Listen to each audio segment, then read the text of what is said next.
답은 AI 반도체, 또 최대 2차 전지 비교 분석, 2차 전지와 조선 수익의 길, 점상과 함께하는 특별 강연회. QR코드를 인식해 확인해보세요. 뉴스토마토의 기사를 통해 오늘의 주요 뉴스를 살펴보는 뉴스 브리프입니다. 첫 번째 소식부터 알아보겠습니다. 자, 첫 번째 소식은 이제는 한일 외교전으로 치닫고 있는 네이버의 라인 사태에 관련된 이야기입니다. 자, 먼저 제목부터 함께 확인해 보시죠. 물컵 채워지기는커녕 라인 사태 비화입니다. 윤석열 정부 출범 직후 지속적으로 보내왔던 한일 관계 개선에 대한 시그널. 그러니까 그동안 우리 정부가 역설해왔던 물컵의 빈자리 좀 채워지기는커녕 지금 일본 정부는 되레 민간 기업의 경영권 강탈에 속도를 내고 있다. 바로 이런 지적입니다. 자, 그러면 이 라인 사태가 어떻게 흘러왔는지에 대해서 먼저 간단히 좀 알아보겠습니다. 자, 일본 방송통신주무부처인 총무성은 지난해 11월이죠. 개인정보 51만여 건 유출 사건이 발생한 라인 야후에 올해 3월 행정지도를 내렸습니다. 라인 야후가 네이버와의 지분 관계를 재검토하라. 바로 이런 명령이었는데요. 라인 야후는 최대 주주인 A홀딩스가 전체 지분의 64.5%를 가지고 있습니다. 네이버와 일본 소프트뱅크가 각각 50%씩 출자해서 만든 합작 법인으로 볼 수가 있습니다. 반반으로 확인이 되고 있는데 이 재발 방책을 라인 야후 측에서 내놨음에도 일본 총무성은 2차 행정지도를 통해서 소프트뱅크가 네이버 지분을 추가 매입해서 경영권을 장악하도록 압박하고 있습니다. 네이버의 지분이 단 0.1%만 넘어가도 라인의 경영권이 넘어가는 거죠. 자, 그래서 우리 기업의 글로벌 성공 사례, 이 라인이 일본에 빼앗길 위기에 처해 있는 그런 실정입니다. 자, 그런데 보시면 문제는 라인 사태 문제점에 대한 지적인데요. 이렇게 이야기를 하고 있습니다. 라인 사태가 미일에 편중된 외교를 펼친 결과물이다. 이런 지적입니다. 자, 그러니까 우리 정부가 한일 협력을 위해서 과거사 문제까지 양보하고 미온적으로 대처해온 반면에 일본은 한일 간 협상에서 약점이라고 생각했던 부분들을 윤석열 정부가 털어줬다 생각하고 거침없이 치고 나오고 있다. 윤석열 정부 대일 외교의 패착이다. 이런 지적을 한 가지 또 전하고 있고요. 자, 그리고 한일 관계를 개선했다는데 지난해 11월에 이 문제, 그러니까 라인 사태를 이야기하는 겁니다. 이 문제가 터진 뒤로 6개월 가까운 시간 동안 정부는 허송 세월을 보낸 것이다 라고 이러한 내용의 전문가들의 지적까지도 기사에서는 함께 전하고 있었습니다. 자, 그러면 두 번째 소식으로 넘어가 보겠습니다. 자, 두 번째 소식은 그동안 약간 소외되었던 회사일 수가 있는데 현대차그룹에서 글로비스에 대한 소식입니다. 자, 먼저 제목부터 보겠습니다.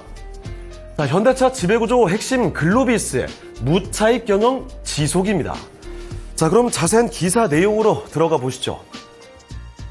올 1분기 무차익 경영의 상태는 한층 좋아졌습니다. 1분기 차익금은 1조 7,962억 원, 현금은 2조 9,419억 원, 현금이 확실히 많은 상황이죠. 그런데 올 1분기가 이렇게 더 좋아진 거고 사실 이렇게 현금이 더 많아지게 된 거는 지난해부터였습니다.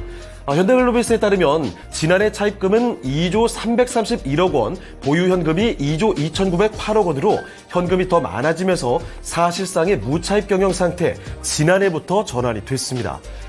무차입 경영, 추후 채권을 발행하는데 유리한다는 점이 장점으로 거론이 되고 있는데요. 자, 그러니까 자금 조달하는데 더 유리하다는 거죠. 원금 회수 위험성이 빌려주는 사람 입장에서는 더 낮아지는 만큼 이자율을 낮출 수 있기 때문에 채권 발행이 유리하다는 겁니다. 자, 마침 이 글로비스 회사 측에서는 친환경 선대 투자를 확대할 계획이죠. 자, 이를 위해서 채권 발행이 유효해진 상황. 자, 그렇기 때문에 회사 입장에서는 지금 좋은 상황을 맞이했다고 볼 수가 있겠고요. 이외에도 글로비스의 우호적인 상황들, 긍정적인 면들이 상당히 여럿 있습니다. 일단 처음으로 재계설은 현대글로비스의 가치 상승이 정의선 회장의 사내 지분 20%, 현재 정의선 회장이 글로비스의 지분 20% 가까이 가져가면서 최대 주주에 있죠. 그래서 이쪽 지분과 얽혀서 지배구조 개편 과정에 필수 전제가 될 것이다라는 상황. 자, 거기다가 HMM의 인수 후보군에도 거론이 되고 있고요. 현대 엔지니어링 이쪽 상장 가능성까지도 높아진 것으로 풀이가 됩니다. 자, 게다가 또 한 가지 있죠. 현대글로비스는 그룹 내 저PBR주로 분류가 돼서 추후 밸류업 정책을 내놓을지도 관심이 쏠리고 있습니다. 자, 이와 관련해서 오랜 기간 정말 박스권에 갇혀 있었던 글로비스의 주가 흐름 역시 긍정적으로 흘러갈지 함께 체크를 해보시고요. 자, 다음 소식으로 넘어가 보겠습니다. 자, 세 번째 소식은 일단 사진을 먼저 한 가지 보겠습니다. 자, 이게 웬 도시락 사진인가 싶으실 텐데 여기 자세히 보시면요, 도시락의 이름이 비트코인 도시락입니다.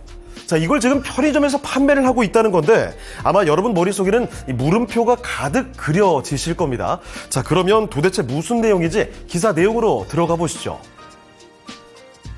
자, 이마트24는 가상자산 거래소인 빗썸과 손을 잡고 이달 31일까지 비트코인 도시락을 판매를 합니다. 5,900원인 비트코인 도시락에는요, 최대 3만 원 상당의 비트코인을 받을 수 있는 쿠폰이 함께 동봉되어 있습니다. 이 동봉된 쿠폰 QR코드를 통해서 빗썸 애플리케이션에 들어가서 쿠폰 번호를 입력하고 비트코인을 받아가는 이런 전략으로 풀이가 되는데요. 편의점계는 이뿐만이 아닙니다. 심지어 골드바를 판매한다고 하고 있습니다. 비트코인, 거기다가 금까지 파는 편의점이죠. 금이 안전자산으로서의 가치가 높아진다는 조치라고 볼 수가 있을 텐데 일단 CU의 사례부터 보겠습니다. 지난달부터 CU는 한국조폐공사와 함께 카드형 골드바 10종을 선보인 바가 있는데요. 1g의 골드 상품은 판매 시작 겨우 이틀 만에, 그리고 1.87g의 상품은 보름 만에 판매가 다 완료가 됐습니다. 자, 거기다가 GS25 보시면요, 전국 30개 점포에서 순금 자판기까지 운영하고 있다고 합니다. 자, 이렇게 편의점에서 금까지 판매하고 있는 상황 전해드렸고요. 편의점은 오프라인 채널 중에 사실 가장 뛰어난 고객 접근성을 갖추고 있죠. 젊은 수요층의 선호도가 높은 채널인데 그래서 이렇게 공격적이고 실험적인 마케팅을 추진하고 있는 상황입니다. 자, 이렇게 흥미로운 마케팅을 통해서 이 편의점 관련주들의 주가 흐름 역시 활기를 띠게 될지 주목해 보셔도 좋겠습니다. 자, 이렇게 뉴스 브리프 정보 전해드렸고요. 더 많은 뉴스토마토 기사 내용에 확인이 필요하시면 옆에 QR코드로 찍고 들어오시면 되겠습니다. 지금까지 뉴스 브리프였습니다.